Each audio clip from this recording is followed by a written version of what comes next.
Saudara, pemerintah daerah di Indonesia telah mengumumkan kenaikan upah minimum provinsi atau UMP 2024.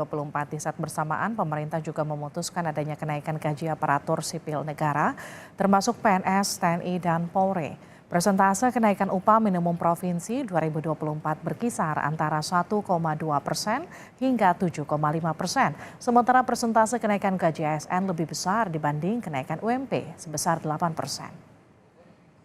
Provinsi Maluku Utara jadi wilayah dengan persentase kenaikan UMP 2024 tertinggi, 7,5%. Provinsi Gorontalo, wilayah dengan kenaikan UMP terendah, hanya sebesar 1,2%. Upah buruh telah diputuskan naik, sejauh mana dampaknya bagi buruh dan pengusaha. Kita simak dulu tayangan berikut. Rupiahnya dari 4,9 menjadi 5.067.381.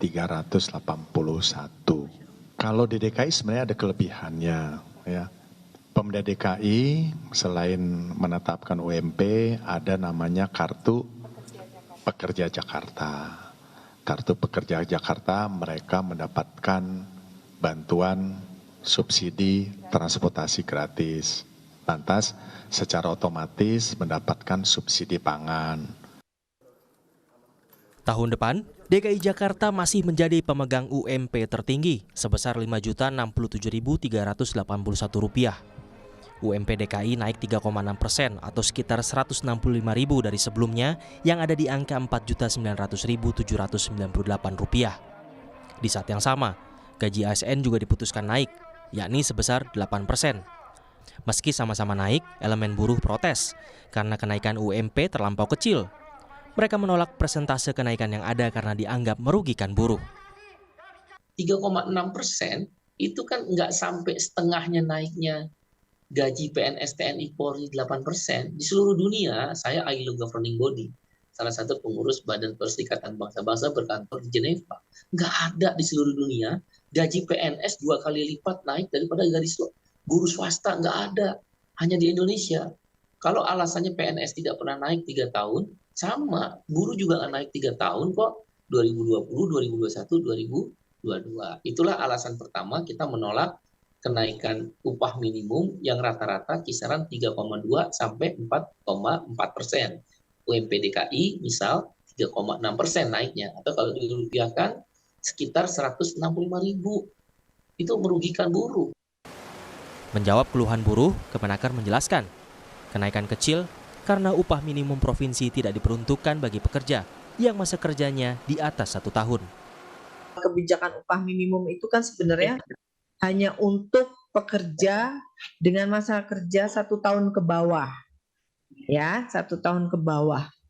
Tujuannya upah minimum itu adalah untuk menjaga supaya para pekerja yang baru ini, yang masa kerja 1 tahun ke bawah, tidak terjebak dalam kemiskinan karena dibayar upah murah. Nah, karena supaya dia terhindar dari upah murah, maka pemerintah hadir memiliki kebijakan yang dasar regulasinya adalah PP sekarang, PP 51/2023. Pemerintah hadir untuk melindungi, memberikan perlindungan bagi pekerja usia masa kerja 1 tahun ke bawah supaya tidak terjebak upah murah, supaya nggak masuk dalam kemiskinan. Persentase kenaikan UMP tahun 2024 berkisar antara 1,2% hingga 7,5%.